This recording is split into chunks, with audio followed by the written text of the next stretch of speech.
اللہ اکبر اللہ اکبر۔ جو پیشین گوئیوں کی صلاحیت اپنی غیبی مدد کے ساتھ ودیعت فرما رکھی تھی، اس میں سے کچھ تو ایسی پیشین گوئیاں تھیں جو آپ علیہ الصلاۃ والسلام نے اپنے عہد مبارک کے حوالے سے فرمائیں اور آپ کی حیات طیبہ میں پوری ہو گئیں۔ کچھ ایسی پیشین گوئیاں ہیں جو آپ علیہ الصلاۃ والسلام نے صحابہ کے سامنے واضح کی اور وہ آپ کی حیات طیبہ کے بعد پوری ہوئی۔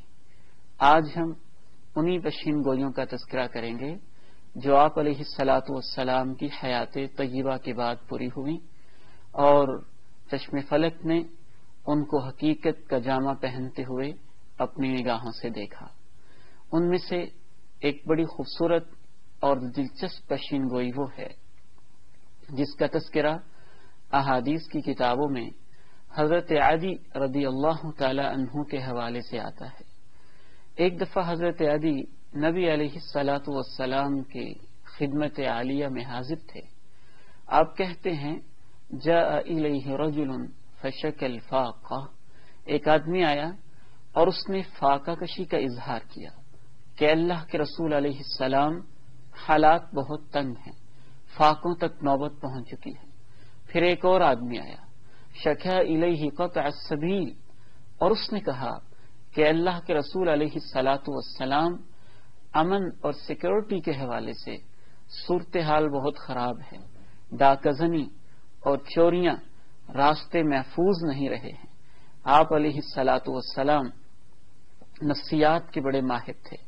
یہ بھی ممکن ہے کہ آپ علیہ الصلاۃ والسلام حضرت عدی کو ان کا بیک گراؤنڈ، خاندانی پس منظر، اسے دیکھتے ہوئے آپ نے محسوس کیا ہو کہ عدی کے ذہن میں اس وقت کیا سوالات ابھر رہے ہیں، چونکہ وہ تاحال مسلمان نہیں ہوئے تھے، بالکل تحقیق و تفتیش کی غرض سے نبی علیہ الصلاۃ والسلام کی خدمت میں حاضر ہوئے تھے۔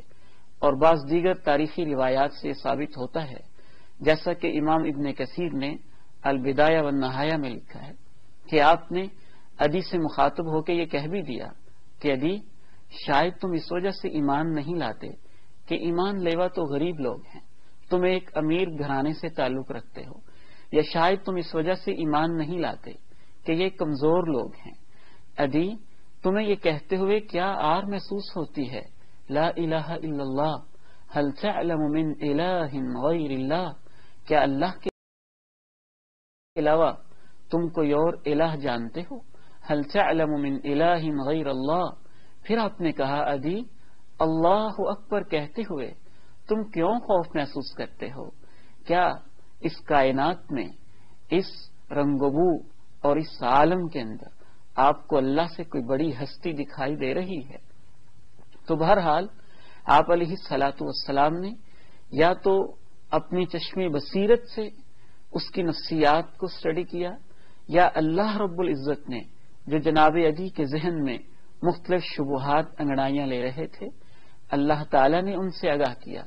تو آپ نے کہا عدی، یہ تم دیکھ رہے ہو آپ کے سامنے یہ جو صحابہ مختلف صورتحال کے شکوے لے کے آ رہے ہیں، لَإِن طَالَتْ بِكَ حَيَاةٌ لَتَرَيَنَّ الظَّعِينَ تَرْتَحِلُ مِنَ الْحِيرَةِ